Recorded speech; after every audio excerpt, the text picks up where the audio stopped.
강남 3구인 송파, 최고 입지인 초역세권 대단지 아파트가 단돈 4억 원에 거래되었습니다. 2021년 과거 최고가 8억 900만원 대비 무려 4억 1000만원 하락, 말 그대로 반토막 났습니다. 부동산 커뮤니티에서 난리 났습니다. 안녕하세요, 김부자TV입니다. 서울 아파트 평균 가격 12억 원. 서울 직장인 평균 연봉 5천만원. 서울 직장인이 12억 원이 넘는 집을 사려면 최소 25년간 한 푼도 안 쓰고 모아야 합니다. 평범한 직장인이 서울에 내 집 마련은 거의 불가능한 것이 현실입니다. 오늘은 서울에서 가장 저평가된 아파트 7곳을 소개해드리겠습니다. 강남 3구인 송파구, 강동구, 서울 최고 입지인 목동에 위치해 있는데 서울 평균 집값의 반값 수준인 5억, 6억 원대. 심지어 최고점 대비 반값에 거래되는 아파트도 있습니다. 모두 역세권에 위치해 있으면서 생활 인프라가 이미 갖춰져 있는 곳들로 꼭 영상 끝까지 보시고 내 관심 아파트와 비교해 보시길 바라겠습니다. 주제가 마음에 드시면 구독, 좋아요 부탁드립니다. 서울 저평가 아파트 7위는 중랑구 상봉동에 위치한 건영 1차입니다. 1997년식 408세대로 이루어진 아파트입니다. 신현초, 신현중, 신현고 초중고품은 아파트로 자녀 교육 걱정이 없습니다. 봉화산도 가까워 공기가 좋고 산책하기 좋습니다. 홈플러스, 이마트, 코스트코 전부 도보로 이용 가능합니다. 경의중앙선, 경춘선 망우역까지 걸어서 10분 정도 걸립니다. 바로 옆에 상봉역에서 지하철 7호선을 타고 강남까지 출퇴근도 가능합니다. 향후 GTX-B가 완공되면 망우역을 통해 서울 접근성이 대폭 개선됩니다. 서울 3대 업무지구인 강남, 여의도, 광화문까지 20분 내에 도착할 수 있습니다. 지금은 외곽이라 많은 사람들이 무시하지만 시청자 여러분들은 미래의 GTX 인프라를 누릴 수 있는 보석 같은 서울 역세권 아파트들을 주목하시기 바랍니다. 건영 1차 33평이 올해 8월 5억 9천만원에 거래되었습니다. 과거 최고가 8억 3천만원 대비 2억 4천만원 하락, 하락률은 28%입니다. 현재 24평 최저가 매물 가격은 6억 4천5백만원, 전세가는 4억 2천만원 붙어 있습니다. 서울 저평가 아파트 6위는 강동구 천호동에 위치한 중앙하이츠입니다. 1998년식 226세대로 이루어진 아파트입니다. 단지 바로 근처에 강동초, 천일중, 국공립 어린이집, 유치원, 청소년 문화회관이 있어 아이 키우기 최적의 환경입니다. 8호선 암사역 도보 8분 거리 역세권 아파트입니다. 강동구 최대 암사시장도 도보 6분 거리에 위치해 있고 한강도 가까이에 있어 산책하기 좋습니다. 중앙하이츠 26평이 올해 7월 5억 7천5백만원에 거래되었습니다. 과거 최고가 8억 2천8백만원 대비 2억 5천만원 하락, 하락률은 30%입니다. 강남 4구인 강동구 역세권 아파트가 5억 원대로 상당히 저평가되었습니다. 부동산 시장에는 종종 이런 정보 불균형이 발생합니다. 현재 26평 최저 매물 가격은 7억 원부터 전세가는 4억 5천만원 붙어 있습니다. 현재 매물이 한 개밖에 없어 호가와 거래 가격 차이가 큽니다. 서울 저평가 아파트 5위는 구로구 구로동에 위치한 구로지웰입니다. 2011년식 148세대로 이루어진 아파트입니다. 7호선 남구로역 도보 7분, 2호선 대림역도 10분 내외로 가까운 더블 역세권으로 대중교통 이용이 매우 편리합니다. 서남부 주요 일자리 밀집 지역인 구로, 가산 디지털 단지, 여의도 접근성이 매우 좋습니다. 바로 옆에 고려대학병원, 구로시장, 하나로마트 등 편의시설도 가까이 있어 살기 너무 좋습니다. 구로지웰 23평이 올해 8월 5억 8천만원에 거래되었습니다. 과거 최고가 8억 6천만원 대비 2억 8천만원 하락, 하락률은 32%입니다. 현재 23평 최저가 매물은 5억 7천만원 붙어 있습니다. 서울 저평가 아파트 4위는 노원구 상계동에 위치한 상계주 01단지입니다. 1988년식 2064세대로 이루어진 대단지 아파트입니다. 당연초, 상천초, 노원중의 아파트 단지와 붙어 있어 자녀 키우기에 최적입니다. 지하철 7호선 중계역까지 도보 10분 정도 거리에 있습니다. 롯데백화점, 롯데마트, 하나로마트, 홈플러스, 이마트, 이랜드리테일, 스타벅스, 맥도날드, 올리브영 등 주변에 없는 게 없을 정도로 상권이 잘 되어 있습니다. 정말 서울 외곽이라는 것 빼고는 정말 살기 좋습니다. 상계주 01단지 24평이 올해 8월 5억 3천만원에 거래되었습니다. 과거 최고가는 8억 7천만원으로 최고가 대비 무려 3억 4천만원 하락, 하락률은 39%입니다. 현재 24평 최저 매물 가격은 5억 5천만원부터 전세가는 2억 4천만원 붙어 있습니다. 서울 저평가 아파트 3위는 양천구 목동에 위치한 목동효성입니다. 2003년식 121세대로 이루어진 아파트입니다. 9호선 염창역 도보 5분 거리의 역세권 아파트로 급행을 타고 여의도와 강남 출퇴근하기도 좋습니다. 모기동 시장도 가까이에 있습니다. 언덕에 있는 게 단점이지만 뒤편으로 용왕산이 둘러싸고 있는 숲세권 아파트입니다. 용왕산 공원이 있어 산책하기 좋고 용왕산 뷰가 너무 예쁩니다. 목동하면 학군이 좋죠. 양화초가 바로 옆에 있고 목동 11학군에 속해 있어 자녀들 교육시키기에도 좋습니다. 목동 여성 34평이 올해 7월 5억 3천만 원에 거래되었습니다. 과거 최고가 8억 7,800만 원 대비 무려 3억 5천만 하락, 하락률은 39%입니다. 이 거래는 직거래도 아니었습니다. 서울 최상급 입지에 속하는 목동 역세권 숲세권 아파트가 5억 원대에 거래되고 있습니다. 최근에 거래된 5억 3천만 원은 2020년 코로나 공포가 최고조에 이르며 폭락했을 때와 유사한 가격입니다. 현재 34평 최저가 매물, 전세 매물도 없습니다. 서울 저평가 아파트 2위는 노원구 중계동에 위치한 중계무지개 아파트입니다. 1991년식 2433세대 대단지 아파트입니다. 7호선 중계역과 도보로 딱 3분 거리 초역세권 단지입니다. 청계초등학교를 품은 초품화, 아파트의 중원중, 대진여고도 바로 붙어있는 학세권 아파트입니다. 근처에 롯데마트, 홈플러스, 2001 랜드리테일, CGV, 인제대병원, 을지대병원 등 없는 게 없을 정도로 편의시설이 잘 갖추어져 있습니다. 또한 등나무 근린공원이 단지와 인접해 있고 당연천도 산책하기 좋은 숲세권 아파트입니다. 7호선은 강남을 통과하는 노선으로 강남으로 출퇴근하는 입주민들도 있습니다. 중계무지개 25평이 올해 8월 4억 4천만 원에 거래되었습니다.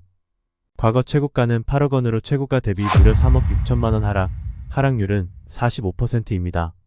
현재 25평 최저 매물 가격은 5억 4천만 원, 전세가는 2억 8천만 원입니다. 대망의 서울 저평가 1위 아파트는 송파구 거여동에 위치한 거여 1단지입니다. 1997년식 1004세대로 이루어진 대단지 아파트입니다. 강남 3구인 송파구, 그 중에서도 보기 드문 압도적인 입지 초역세권 대단지 아파트입니다. 지하철 5호선 거여역 도보 3분, 4분 거리의 초역세권 대단지 아파트로 송파체육문화회관, 마천시장도 가까워 살기 좋습니다. 강남이나 잠실까지 차로 20분 밖에 안 걸려 출퇴근도 편리합니다. 아래쪽으로 위례신도시와 인접해 있어 위례호수공원, 스타필드 등 위례 인프라를 공유할 수 있습니다. 많은 입주민들이 위례호수공원이나 스타필드 산책을 다녀온다고 할 정도로 가깝습니다. 현재 삼성 GS를 시공사로 확정되었고 레미안자이 더하르케로 재개발 진행 중입니다. 마천 4구역도 9월부터 이주 시작하고 거여 마천 일대가 좋아질 일만 남았습니다. 초역세권 대단지로 향후 재건축 시 용적률 상향과 역세권 프리미엄 감안의 사업성이 높을 것으로 예상됩니다. 현재 용적률은 275%인데 역세권 인센티브 받으면 최대 500% 상향 가능합니다. 이 아파트의 최대 강점은 저평가되었다는 점입니다. 거여 1단지 17평이 올해 7월 단돈 4억 원에 거래되며 송파 주민들에게 충격을 주었습니다.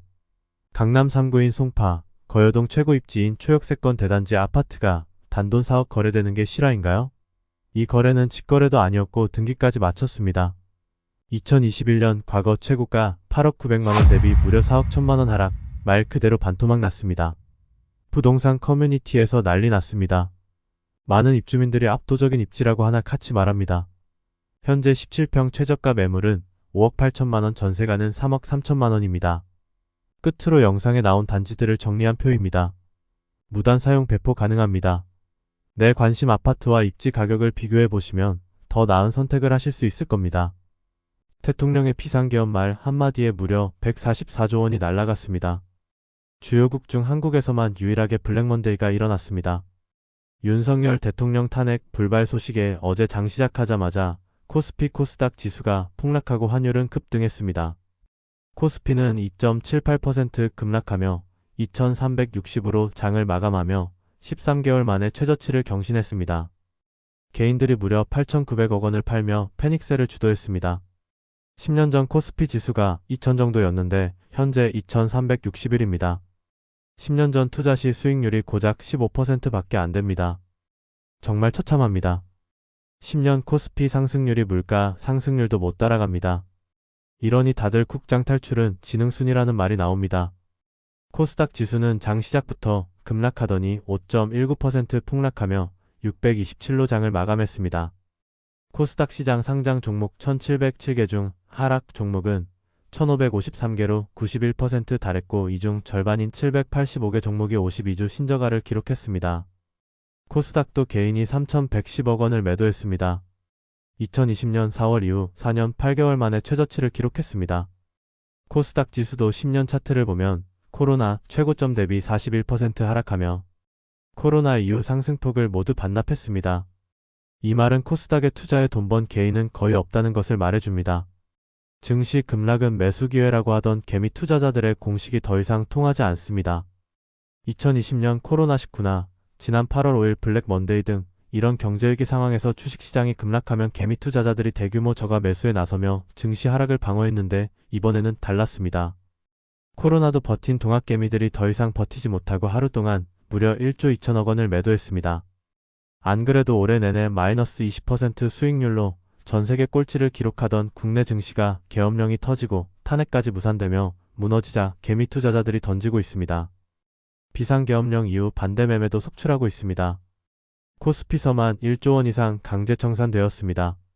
반대 매매는 주가가 급락하며 신용대출 담보가액이 담보비율 밑으로 내려가면 담보 부족 계좌가 되고 이로부터 이거래일 뒤에 신용거래용자 반대 매매가 발생합니다. 이미 국내 주식에 투자해서 손해를 보고 계신 분들은 투매에 동참할 필요는 없습니다. 투자 종목 중에서 만약 성장성이 떨어지거나 펀더멘탈에 문제가 있으면 팔아야 합니다. 하지만 성장성이나 펀더멘털에 문제가 없이 비상계엄이라는 정치적 이유로 단기간 하락을 하는 경우는 굳이 팔 필요가 없습니다. 그리고 신규로 투자하시려고 하는 분들은 가능하면 국내 주식시장에는 투자하지 말기를 권합니다. 굳이 하시겠다면 분산 투자하시기 바랍니다. 종목도 분산하시고 매수 시점도 분할 매수로 분산 투자를 해야 합니다. 탄핵 터지자 개인 투자자들은 미련 없이 국내 증시를 떠나 미국으로 투자하고 있습니다. 미국 증시는 사상 최고치를 매일 갱신하고 있습니다. 미국 대표 지수인 S&P 500 지수는 10년 전 2,000에서 현재 6,000대로 3배 넘게 올랐습니다. 나스닥 지수는 10년 전 5,000대에서 현재 2만대로 4배 넘게 올랐습니다. 미국 증시에 투자한 투자자들은 과거 10년 동안 평균 3, 4배 수익을 얻었습니다. 달러원 환율도 나락을 갔습니다. 환율 1,400원대는 경제가 망하는 위기 상황에나 나올 수 있는 환율입니다. 달러원 환율이 10년 최고점을 기록했습니다. 초비상 상황입니다. 왜 수년째 1,300원대 고환율이 유지가 될까요? 이는 우리 경제 상황과 밀접하게 연결되어 있습니다. 미국 금리가 한국보다 높아 외국인 투자자들이 달러 자산에 투자하기 때문에 달러의 가치가 상승하게 됩니다. 두 번째는 한국 경제가 장기 저성장 국면에 들어서면서 외국 투자 자금이 이탈하며 환율 상승에 영향을 미치고 있습니다. 또한 최근 한국의 수출액이 감소하며 외환 수급이 악화되어 원화의 가치가 하락하게 됩니다. 환율 상승은 서민들의 삶과 직결되는 문제입니다. 우리나라의 경우 식품 원재료 수입 비중이 높아 환율 상승이 곧 식품 물가 상승으로 이어집니다. 지난달 세계 식량 가격 지수가 19개월 만에 최고 수준을 기록했습니다. 비상계엄 사태 이후 원화값이 급락하며 먹거리 물가에 비상이 걸렸습니다.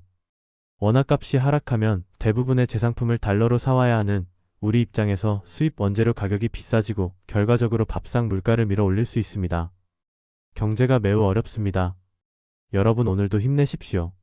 김부자TV를 구독하시면 김부자가 한 땀 한 땀 모은 부동산 핵심 정보를 받아볼 수 있습니다.